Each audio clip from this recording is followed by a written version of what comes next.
what's happening, YouTube? You're watching Steel City MotoVlogs, and I'm Derrick T, your host.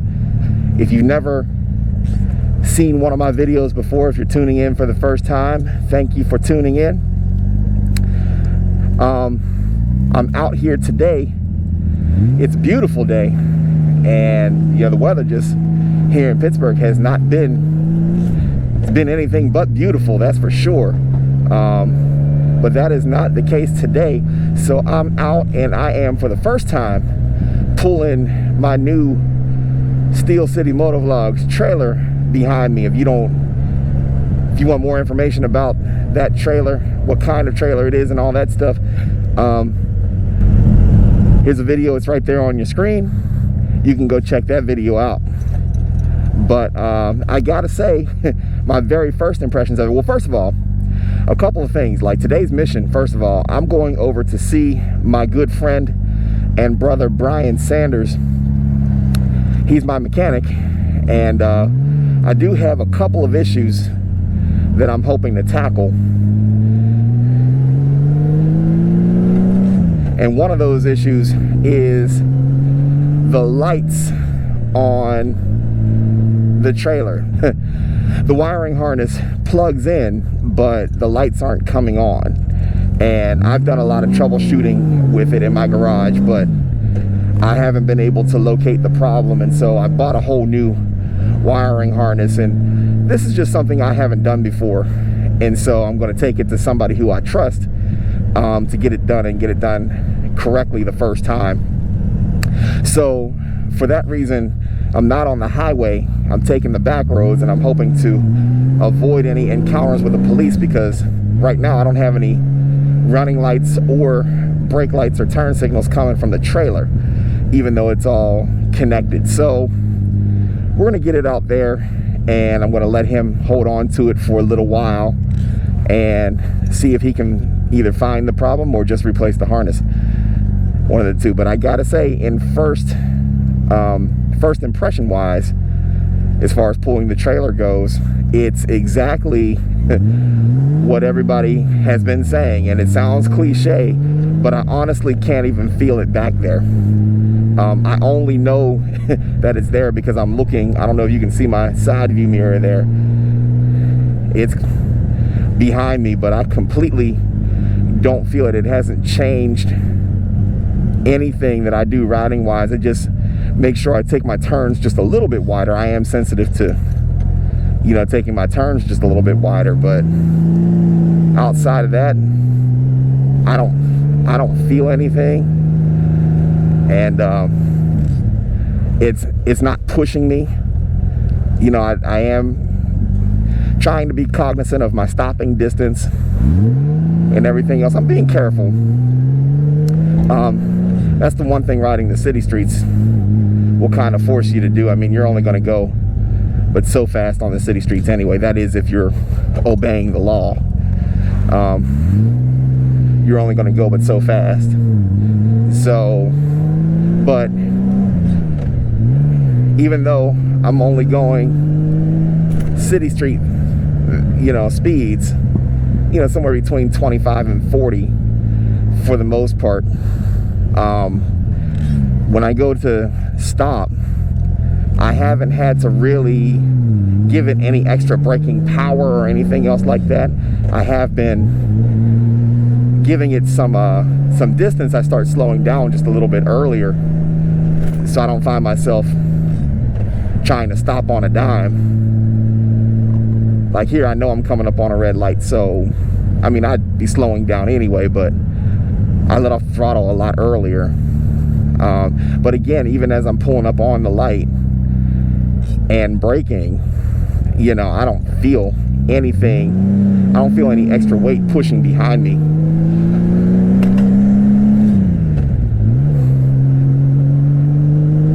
At all. I haven't really taken a lot of twisties or anything else like that, but I do have the swivel hitch on there.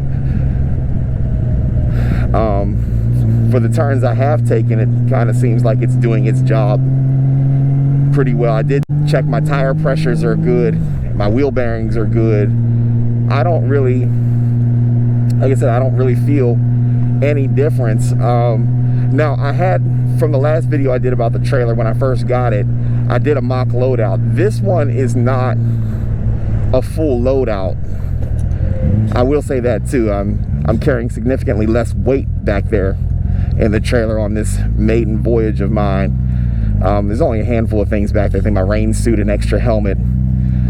I don't even think my tool bag is back there. I actually keep my tool bag.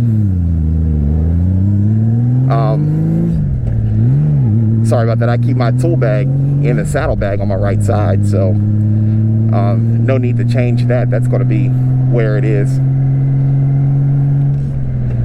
So significantly less weight for this trip.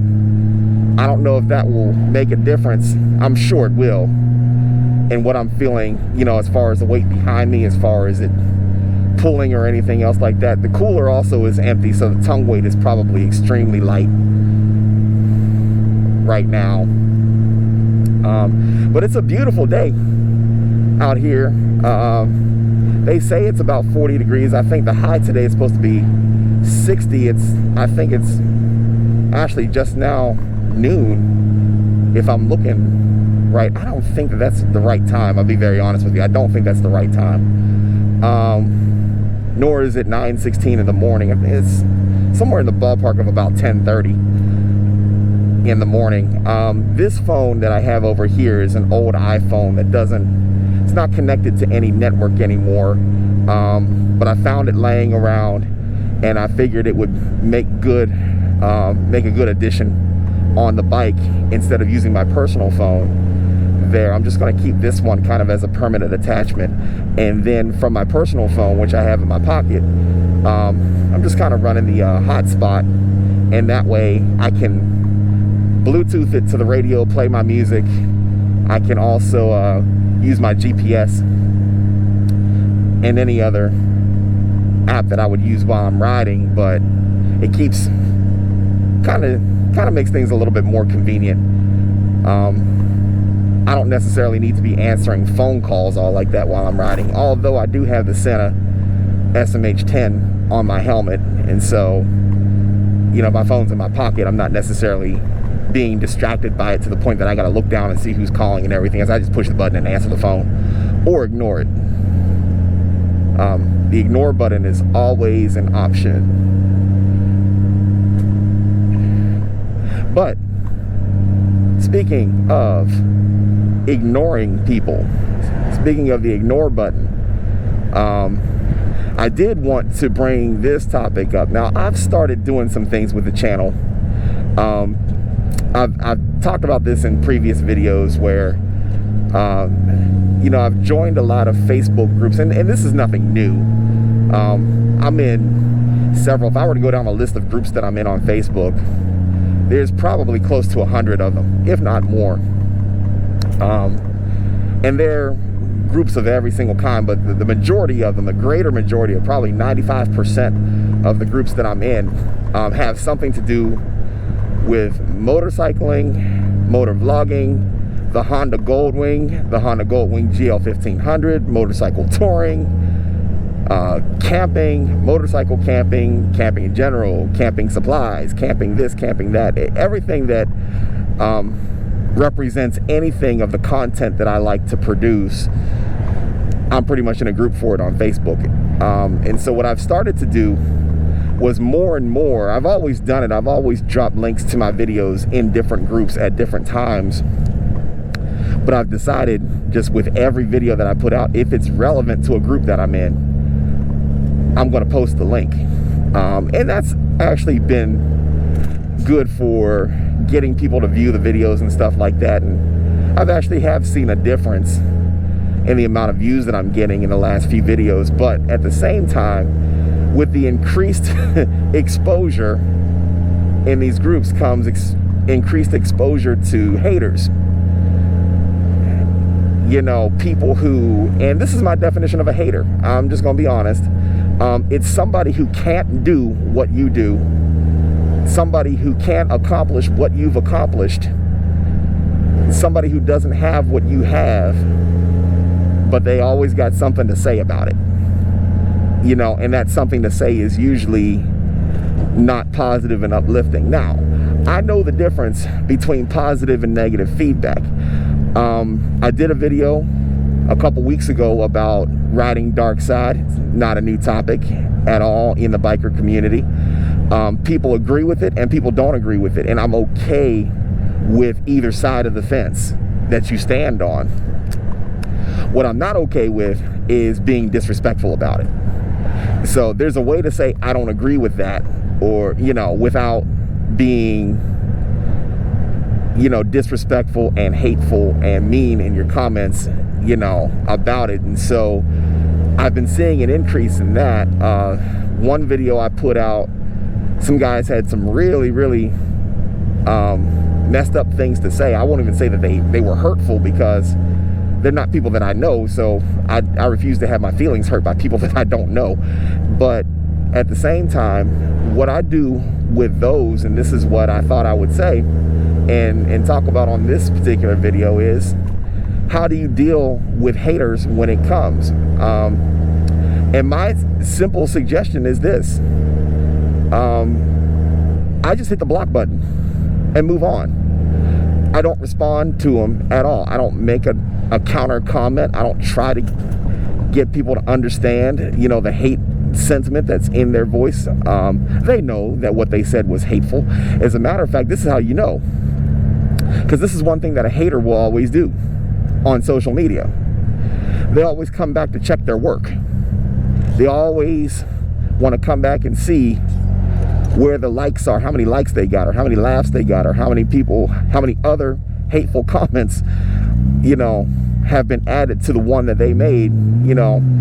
And so my thing is, when they come back to check their work and they realize they don't have any access to the comment thread, me, or the link to my video anymore, that's the best possible response and the best possible outcome for me. I just don't have the time or the energy to be fighting on social media with somebody who I'm never going to meet in person, and somebody who clearly doesn't have anything positive to add to my life. So it's a really simple, really easy process. You know, when I see it, I delete the comment and block the sender. And that's it. You know, it's very easy. It's a very peaceful way to live. Because I just don't have all of that extra stress. There's enough things going on in my life that have the potential to stress me out and have the potential to cause confrontation and everything else without, you know, and that comes from people who I know. So I don't really need to be adding any additional stress to my life coming from people who I don't know. That's crazy to me. That's insane to me. So that's how I deal with it. So if you've got a hateful comment or something like that, I don't know. I don't know what to tell you. You won't find a whole lot of reaction coming from me on it. I'll just drop, you know, delete the comment and keep going on about my life. And hey, you know, best of luck to you. I hope that you find what you're looking for in your life. You know, it is what it is. But I'm going to see Brian Sanders today. I'm getting ready to pull up on his house. And okay, so that was an interesting feeling. I'm coming down this downgrade, and I do sort of kind of feel the trailer pushing the bike a little bit, even though I'm not going terribly fast. I think I definitely tell on the downgrade that there was a little bit of a additional push.